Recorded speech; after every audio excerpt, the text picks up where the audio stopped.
அப்படி ரிஷபராசிக்காரர்கள்ட்ட இருக்கக்கூடிய அந்த சிறப்பான குணங்களை ஒருத்தர் புரிஞ்சுக்கிட்டா, அது அந்த ஸ்திர ராசின்னு சொல்கிறோம் இல்லையா, அந்த லைஃப் டைம் ஜேர்னி அப்படிங்கிறது ரொம்ப ஒரு ஸ்வீட்டாக, ரொம்ப ஒரு அதை எப்படி சொல்கிறதுனா நிதானமான ஒரு உறவாக, நிதானமான ஒரு வளர்ச்சியாக அவங்கள்ட்ட நீங்கள் புரிஞ்சுக்கலாம்.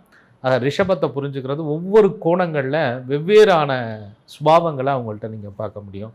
நீங்கள் நண்பனாக பழகும்போது ஒரு சுபாவம், காதலனாக பழகும்போது, காதலியாக பழகும்போது அவங்கள்ட்ட இருக்கக்கூடிய சுபாவம், ஒரு குடும்பமாக அவங்களோட நீங்கள் இருக்கும்போது ஒரு சுபாவம், ஒரு தொழில் கூட்டாளியாக அந்த ரிஷபத்தினுடைய அந்த அப்ரோச்மெண்ட்டு ஸ்டைல்லாம் பார்த்தீங்கன்னா ரொம்ப ஒரு வித்தியாசமாக நுணுக்கமாக இருக்கும்.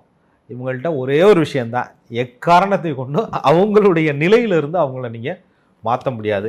அவங்க என்ன நிலையில் இருக்கிறாங்களோ அதை அப்படியே ஏற்றுக்கிறதுக்கு சில குவாலிட்டி நம்மகிட்ட இருந்தால் ரிஷபத்தை நீங்கள் சொல்கிற மாதிரி அழகாக டீல் பண்ணலாம். ரிஷபம் உங்களை அழகாக டீல் பண்ணுவாங்க. இதுதான் ரிஷபத்தோட சிறப்பு.